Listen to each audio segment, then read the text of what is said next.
Now, you probably noticed I don't feel about that war the way we were told we were supposed to feel about that war, the way we were ordered and instructed by the United States government to feel about that war. You see, I tell you, my mind doesn't work that way. I got this real moron thing I do. It's called thinking. And I'm not a very good American because I like to form my own opinions. I don't just roll over when I'm told to. Sad to say, most Americans just roll over on command. Not me. I have certain rules I live by. My first rule, I don't believe anything the government tells me. Nothing. Zero. Nope.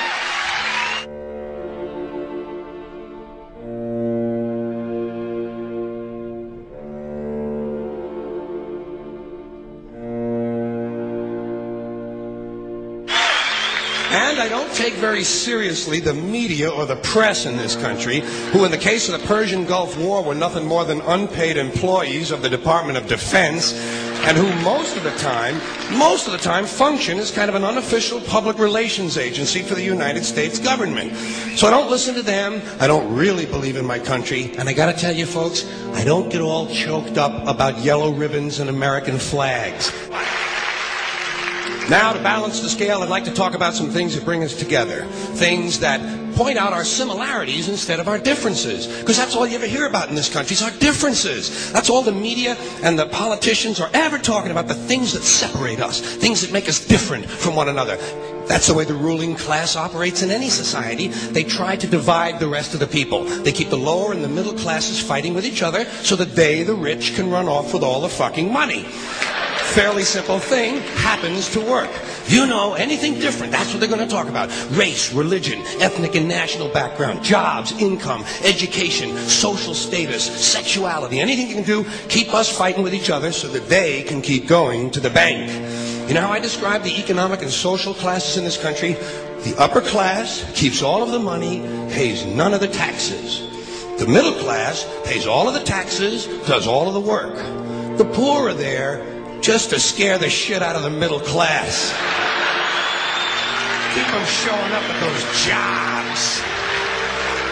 Politicians know that word. They use it on you. Politicians have traditionally hidden behind three things: the flag, the Bible, and children. No child left behind. No child left behind. Oh, really? Well, it wasn't long ago you were talking about giving kids a head start. Head start, left behind? Someone's losing fucking ground here. But there's a reason. There's a reason. There's a reason for this. There's a reason education sucks, and it's the same reason that it will never, ever, ever be fixed. It's never going to get any better. Don't look for it. Be happy with what you got. Because the owners of this country don't want that. I'm talking about the real owners now. The big, the wealthy, the real owners, the big wealthy business interests that control things and make all the important decisions. Forget the politicians. They're irrelevant. The politicians are put there to give you the idea that you have freedom of choice. You don't. You have no choice. You have owners. They own you.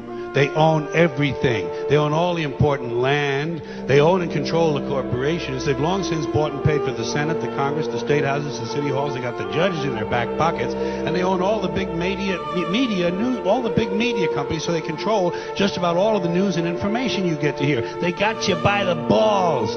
They spend billions of dollars every year lobbying to get what they want. Well, we know what they want. They want more for themselves and less for everybody else. But I'll tell you what they don't want.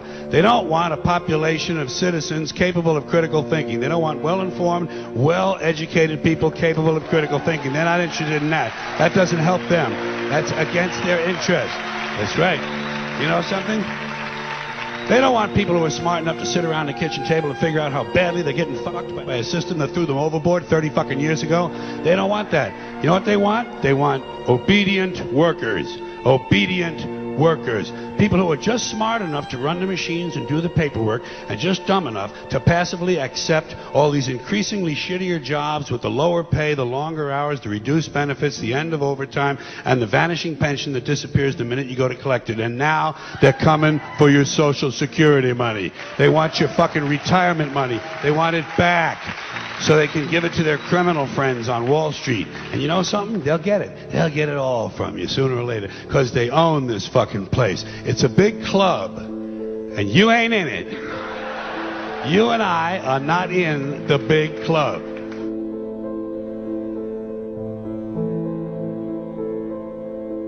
The greatest form of control is where you think you're free when you're being fundamentally manipulated and dictated to.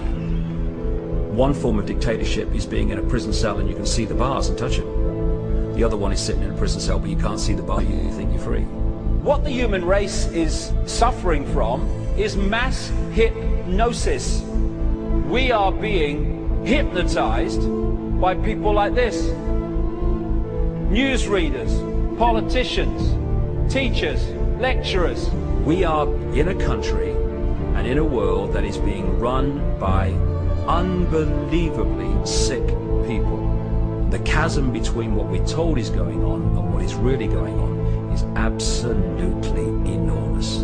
The greatest hypnotist on planet Earth is a oblong box in the corner of the room. It is constantly telling us what to believe is real.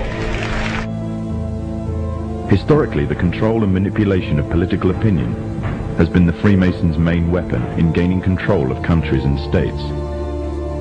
Once in control of the rulers and politicians of a country, laws and political structures could be changed in accordance with their agenda.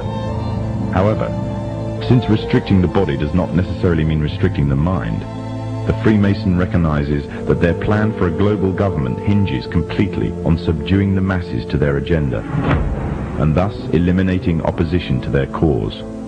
And the greatest threat to their plan, posing more danger than any army or law, is the threat of a free-thinking mind. In order to eliminate this threat and to achieve their objective, the Masons have set about the boldest plan ever devised: the complete control of every aspect of human life, your life. And the weapons they are using against you are in your very homes, entertaining you and your children, and gradually indoctrinating you without you even realizing.